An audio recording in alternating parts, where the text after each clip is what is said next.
উত্তরা বিভাগের তুরাগ থানাধীন রাজুকের 17 নম্বর সেক্টরে একটি অজ্ঞাতনামা মহিলার লাশ প্রাপ্তি।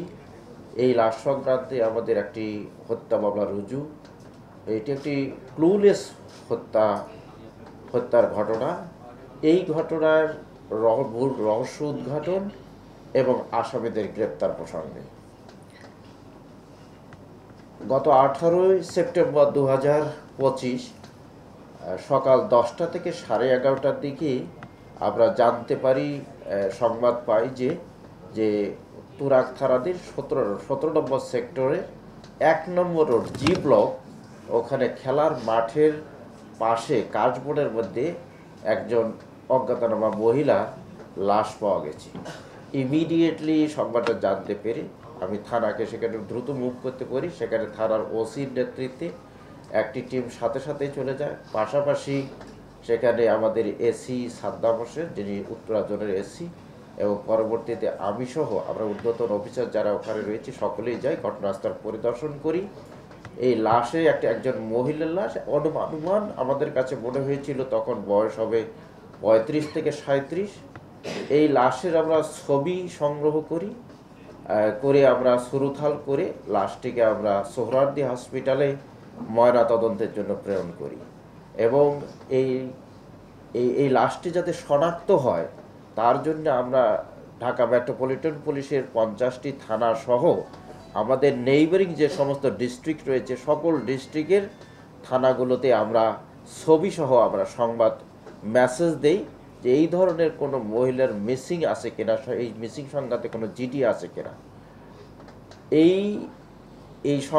এটাকে ফলো করে ওই দিনে রাতে 18 তারিখ রাতেই আমাদের ক্যান্টনমেন্ট থানা থেকে একজন সাব ইন্সপেক্টর তানভীর মাহমুদ নাম, সে জানায় যে ক্যান্টনমেন্ট থানায় এরকম একটি জিডি রয়েছে যে এই বয়সের একটি মহিলা উত্তর মানিকদি থেকে মিসিং হয়েছে।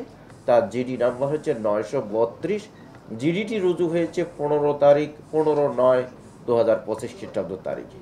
এই জিডির কপি আমরা সংগ্রহ করে এটার পিছনে আমরা তদন্ত অব্যাহত রাখি। পরের দিন 19 সেপ্টেম্বর এই একজন মহিলা নাম হচ্ছে মনোয়ারা বেগম।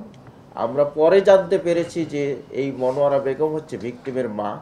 মনোয়ারা বেগম মিরপুর ডিওএসএস এলাকার থেকে জানতে পারেন যে তার মেয়ে যে মিসিং হয়েছে 14 তারিখে, তিনি জানতে পারেন যে তুরাগ থানার রাজুকের 17 নম্বর সেক্টরে 1 নম্বর রোডের জি ব্লকে এই মাঠের কাছে কাশবনের মধ্যে একটি অজ্ঞাতনামা মহিলার লাশ পাওয়া গেছে। তিনি তার ছেলে সুলতান আহমেদ সহ, এবং যিনি ভিকটিম যার এই লাশ পাওয়া গেছে নাম হচ্ছে বিতি আক্তার ওরফে বিলকিস।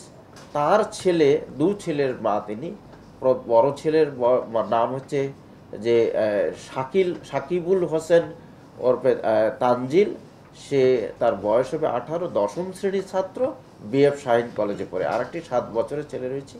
তো এই মনোয়ারা বেগম, তার ছেলে সুলতান আহমেদ এবং তার নাতি যে এই তানজিলকে নিয়ে ইমিডিয়েটলি চলে আসেন এই ঘটনাস্থলে।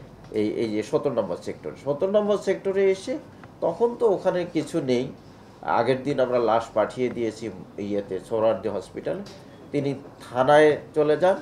থানায় গিয়ে তিনি ওসি সাহেবের সাথে দেখা করে পরবর্তীতে আমাদের এসি সাদ্দাম হোসেনের সাথে দেখা করলে তার দেওয়া তিনি কীভাবে তার মেয়ে হারিয়ে গেছে, এবং ওখানে যে আমরা ছবি সংগ্রহ করেছি, যে ছবি তাদেরকে দেখিয়েছি, এবং ছবির যে পোশাক রয়েছে তার মাথায় হিজাব পরিহিত, তার শরীরের মধ্যে যে লাল রঙের ব্লক প্রিন্টের যে টি শার্ট ছিল এবং তার যে কালো রঙের প্লাজো পরা ছিল, এটা দেখে বিশেষ করে তার ছেলে তানজিল তাকে শনাক্ত করে যে এটি তার মা। পরবর্তীতে তারা অন্যান্য সব কিছু বিষয় মিলিয়ে 3 জনে শনাক্ত করে যে এটি তাদের হারিয়ে যাওয়া মিসিং হওয়া মেয়ে বিলকিস।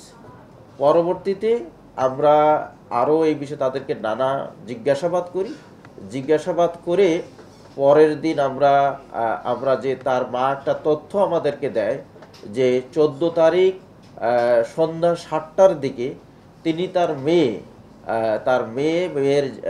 মেয়ের জামাই এবং নাতনিরে মিলে উত্তর মানিকদির যে নব্বরকাঠি কি এলাকা সেখানে 38/3 নম্বর বাসা ভাড়া নিয়ে থাকেন। তিনি যখন সন্ধ্যার দিকে তার মেয়ের বাসায় যান, তার মেয়ে তখন রেস্ট নিচ্ছিলেন। তো তখন তার মেয়ের কাছে একটি কল আসে, একটা ফোন আসে। তখন তার মেয়ে বলতেছিল তার হাজব্যান্ডের কাছ থেকে এই কল এসেছে। তার হাজব্যান্ডের নাম হচ্ছে বাবুল। এই বাবুলকে তার মেয়ে জিজ্ঞেস করছিল যে তুমি তোমার নাম্বার দিয়ে কল না দিয়ে তুমি অন্য অপরিচিত নাম্বার থেকে কল দিচ্ছ কেন?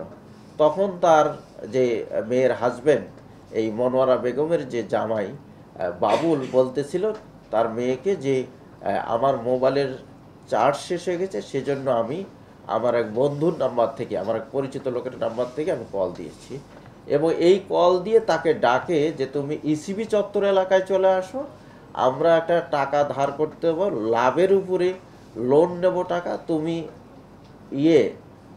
আপনার আপনার ব্যাংকের চেক বই, এনআইডি কার্ড এবং তোমার ছবি নিয়ে চলে আসো। তারপরেই তার মেয়ে চলে যায় তার কথা অনুযায়ী, তার হাজব্যান্ডের কথা অনুযায়ী চলে যায় ইসিবি চত্বরে। এর পরবর্তীতে তার মা আরেকবার কল দিয়েছিল। তখন তার মেয়ে বলতেছিল যে আমি উত্তরা যাচ্ছি তোমার জামাই সহ, এবং তার সাথে আরও 2-1 লোক আছে। সে বলেছে যে টাকা ধার করবে কোথায়, লাভের নেবে, সেই কারণে আমি যাচ্ছি। কিন্তু এর পরবর্তীতে কিছু সময় পরে আর তার মোবাইলে তিনি কল দিয়ে তিনি আর মোবাইলে রিচ করতে পারেননি। এতে তিনি উদ্বিগ্ন হয়ে পড়েন। পরবর্তীতে এই তথ্য জেনে আমরা এটাকে ফলো করি, আমরা এটা খুব নিবিড়ভাবে আমরা ইনভেস্টিগেশনে নামি, খুব সিরিয়াসলি আমরা এটাকে নেই। পরের দিন আমরা এই ভিকটিমের মা মনোয়ারা বেগম, তার ভাই সুলতান আহমেদ, তার ছেলে তানজিল এবং তার হাজব্যান্ড বাবুল, এই বাবুলকে আমরা নিয়ে আসি থানায়। নিয়ে এসে আমরা 20 তারিখ 12:50 দিকে আমরা নিয়ে এসে তাকে ব্যাপক জিজ্ঞাসাবাদ করলে বাবুল যে তথ্য দেয় ওই সময়ে, তার তথ্য আমরা যেটা পেয়েছি তাতে দেখেছি সে মিথ্যা তথ্য দিয়েছে, যে ঘটনার সময় সে মানিকদি ছিল। বাট আমরা তাদের মোবাইল থেকে তথ্য প্রযুক্তির সাহায্যে তাদের লোকেশন আমরা ফাইন্ড আউট করে দেখেছি। ঘটনার সময় তার এই বাবুল তার স্ত্রী বিথি আক্তার ওরফে বিলকিসের সাথেই ছিল ঘটনাস্থলে, 17 নম্বর সেক্টরে তখন ছিল। তো তার পরবর্তীতে আমরা আর তার যে শাশুড়ির দেওয়া তথ্য, তার শ্যালক এবং তার ছেলের দেওয়া তথ্য সব কিছু মিলিয়ে আমরা তাকে ব্যাপক জিজ্ঞাসাবাদ করি। জিজ্ঞাসাবাদের এক পর্যায়ে বাবুল স্বীকার করে যে তিনি এবং তার সাথে থাকা আরও 3 জন লোক মিলে, তার পরিচিত বন্ধু মানুষ যাদের সাথে সে চলতো, তাদেরকে সাথে নিয়ে সে তার স্ত্রীকে মেরে ফেলেছে। তিনি আরও জানান যে তিনি প্রায় 2-3 মাস আগ ধরে তার স্ত্রীকে এই হত্যার পরিকল্পনা করেন তাদের সাথে, এবং পরিকল্পনা করে শেষ 14 সেপ্টেম্বর 2025 এই 17 নম্বর সেক্টরে তাকে নিয়ে গিয়ে তাকে সন্ধ্যা 7:30 থেকে 9:30 মধ্যে, ঘটনাটি সে ঘটিয়েছে 9টা থেকে 9:30 মধ্যে, কাশবনের মধ্যে নিয়ে গিয়ে তাকে গলা টিপে তাকে হত্যা করে। আমরা তার দেওয়া তথ্য, বাবুলের দেওয়া তথ্য মতে আমরা তার এই হত্যা কাজে সহযোগিতা করেছে যে সেই 4 জনের মধ্যে আরেকজনকে গ্রেপ্তার করে, নাম হচ্ছে সম্রাট থাকতো মূলত 12 নম্বর সেক্টর পল্লবী থানা এলাকায়, 12 নম্বর মিরপুর 12-তে, ওই কালাপানি এলাকায় লেন 6-এ সে থাকতো। তো তাকে আমরা গ্রেপ্তার করেছি, সে এই কাজে সহযোগিতা করেছে। এবং তারা যাদেরকে জিজ্ঞাসাবাদ করে তারা স্বীকার করে যে হ্যাঁ, সম্রাটও জানায় যে সে তার এই বাবুলের স্ত্রী বিলকিস বেগমের পা চেপে ধরেছিল, তখন বাবুল তাকে গলা টিপে হত্যা করে।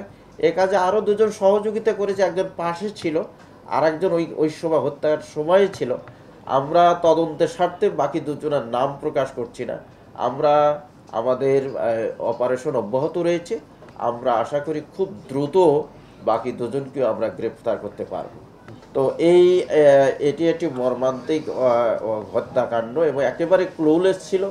এবং আমরা এই ঘটনায় আমাদের তুরাগ থানায় একটা মামলা, হত্যা মামলা রুজু হয়েছে। মামলা নাম্বার হলো 20/9/2025 খ্রিস্টাব্দ। ধারা হচ্ছে আমরা 302, 201, 34 পেনাল কোডে রুজু হয়েছে। মামলাটি রুজু করছে আমাদের একজন sub inspector SI Saiful Islam নামে।